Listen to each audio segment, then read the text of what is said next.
हमारे इस ब्रह्मांड का सबसे बड़ा, सबसे हैरान करने वाला राज क्या है पता है? इसका साइज। ये इतना बड़ा है, इतना विशाल कि हमारी सोच भी वहां तक नहीं पहुंच सकती। और यही इसकी सबसे बड़ी खूबी भी है और सबसे बड़ी चुनौती भी। जरा सोचिए, हमारी सबसे पास वाली जो बड़ी गैलेक्सी है ना, एंड्रोमेडा, वो भी हमसे 25 लाख लाइट ईयर्स दूर है। ये दूरी इतनी ज्यादा है कि इसे किलोमीटर में लिखने बैठें तो शायद जीरो ही गिनते रह जाएंगे। और अगर हम आज के सबसे तेज स्पेसक्राफ्ट में बैठकर वहां के लिए निकल भी पड़ें, तो पता है कितना वक्त लगेगा? 94.5 अरब साल। मतलब हमारे ब्रह्मांड की जो कुल उम्र है, उससे भी कहीं ज्यादा। ये तो सीधा सीधा नामुमकिन लगता है ना? तो फिर सवाल ये उठता है कि क्या कोई रास्ता है, कोई ऐसा शॉर्टकट जो लाखों करोड़ों साल के सफर को कुछ ही घंटों या मिनटों में पूरा कर दे, जैसा हमने इंटरस्टेलर मूवी में देखा था? एक रास्ता है, कम से कम थ्योरी की दुनिया में तो है, और उसे कहते हैं वर्म होल। और सबसे मजे की बात पता है क्या है? ये सिर्फ कोई फिल्मी कहानी नहीं है। वर्म होल्स का ये जबरदस्त आइडिया किसी और के नहीं, बल्कि महान वैज्ञानिक एल्बर्ट आइंस्टाइन के काम से ही निकला है। देखिए, आइंस्टाइन ने हमें गुरुत्वाकर्षण को समझने के लिए कुछ बहुत ही जरूरी इक्वेशंस दी थीं। और कमाल की बात यह है कि ये इक्वेशंस हमें सिर्फ ग्रहों और सितारों के बारे में ही नहीं बताती, बल्कि ब्लैक होल्स और यहां तक कि वर्म होल्स के होने की संभावना भी दिखाती हैं। ये थोड़ा अजीब लग सकता है कि भाई एक ही नियम से दो एकदम अलग अलग चीजें कैसे बन सकती हैं।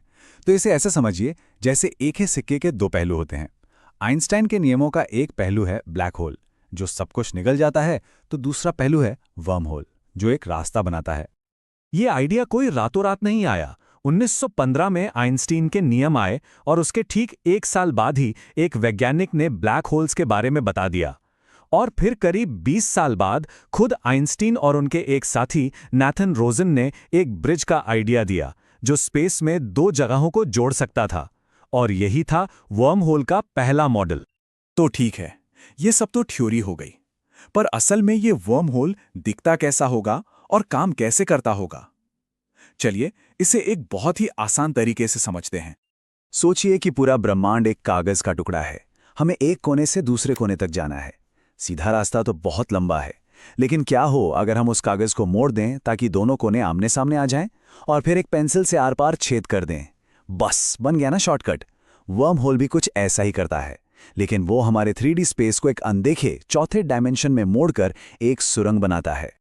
इस कमाल के आइडिया को इतना सिंपल सा नाम देने का क्रेडिट जाता है फिजिसिस्ट जॉन व्हीलर को। उन्होंने ही इसे वर्म होल नाम दिया था। मतलब जैसे एक कीड़ा सेब के आर पार जाकर अपना रास्ता छोटा कर लेता है, वैसे ही शायद हम भी स्पेस के आर पार जा सकते हैं। लेकिन एक मिनट, कहानी में एक ट्विस्ट है। ये कागज और सेब वाले उदाहरण सिर्फ हमें समझाने के लिए हैं। हकीकत में एक वर्म होल किसी सुरंग जैसा नहीं, बल्कि एक चमकते हुए शांत स्फीयर यानी गोले जैसा दिखेगा। अरे हाँ, बिल्कुल वैसा ही जैसा इंटरस्टेलर मूवी में दिखाया गया था। ये सब सुनने में तो बहुत शानदार लगता है ना? लेकिन वर्म होल बनाना, ये कोई बच्चों का खेल नहीं है। इसमें कुछ बहुत बड़ी, बल्कि कहें तो ब्रह्मांडीय स्तर की दिक्कतें हैं। सबसे पहला और सबसे बड़ा सवाल, स्पेस और टाइम के ताने बाने में एक सुरंग का दरवाजा आखिर बनाया कैसे जाए? इसके लिए स्पेस को किसी कागज की तरह मोड़ना होगा, और वो भी बहुत बहुत ज्यादा ताकत से। और हमारे पूरे ब्रह्मांड में सिर्फ एक ही चीज है जिसमें इतनी भयानक, इतनी जबरदस्त ताकत है, एक ब्लैक होल। तो क्या एक ब्लैक होल ही वर्म होल का एंट्री गेट हो सकता है? थ्योरी तो यही कहती है। पर यहीं एक बहुत बड़ा पेंच है।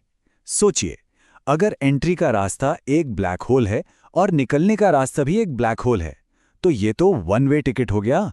अंदर तो जा सकते हैं, लेकिन बाहर कभी नहीं आ सकते। ये एक जाल होगा, कोई शॉर्टकट नहीं। तो हमें एक ऐसा एग्जिट चाहिए जो ब्लैक होल का ठीक उल्टा काम करे। और यहीं पर साइंस की दुनिया में एक रहस्यमयी चीज सामने आती है, व्हाइट होल। एक ऐसी काल्पनिक जगह जो चीजों को निगलती नहीं, बल्कि जबरदस्ती बाहर की तरफ फेंकती है। इसे ऐसे सोचिए, अगर ब्लैक होल ब्रह्मांड का सबसे पावरफुल वैक्यूम क्लीनर है, तो व्हाइट होल उसका सबसे पावरफुल ब्लोअर होगा। एक सब कुछ अंदर खींचता है, दूसरा सब कुछ बाहर फेंकता है। एक से बचना नामुमकिन, दूसरे के अंदर जाना नामुमकिन। लेकिन सवाल यह है कि क्या व्हाइट होल्स सच में होते हैं? ये वैज्ञानिकों के बीच एक बहुत बड़ी बहस का मुद्दा है। कुछ का मानना है कि जब एक ब्लैक होल मरता है तो वो एक वाइट होल बनकर सब कुछ वापस उगल देता है, लेकिन दूसरे कहते हैं कि यह नामुमकिन है क्योंकि यह नेचर के एक बहुत ही जरूरी नियम को तोड़ता है। तो इन सब थ्योरीज, संभावनाओं और बहसों के बाद आज असल में हम कहाँ खड़े हैं? क्या हम कभी वर्महोल्स के जरिए तारों की सैर कर पाएंगे? सच तो यह है कि कागज पर और गणित में यह सब मुमकिन लगता है, लेकिन आज तक हमें असली स्पेस टाइम वर्महोल का एक भी सबूत नहीं मिला है। फिलहाल वे एक खूबसूरत सपने की तरह हैं। लेकिन यहां एक कमाल की बात है। 2015 में वैज्ञानिकों ने लैब में एक अलग तरह का वर्महोल बनाया, एक मैग्नेटिक वर्महोल। उन्होंने एक मैग्नेटिक फील्ड को एक जगह से गायब करके दूसरी जगह प्रकट कर दिया। ये इस बात का सबूत है कि शॉर्टकट बनाने का आइडिया सिर्फ कल्पना नहीं है, यह हकीकत में काम कर सकता है। और अगर वर्महोल्स काम नहीं भी करते तो भी उम्मीद खत्म नहीं हुई है। अल्कुबियरे ड्राइव जैसे और भी शानदार आइडियाज हैं जो आइंस्टाइन के ही काम से निकले हैं। ये एक ऐसे जहाज का कॉन्सेप्ट है जो अपने आगे के स्पेस को सिकोड़कर और पीछे के स्पेस को फैलाकर लाइट से भी तेज चल सकेगा, वो भी बिना किसी नियम को तोड़े।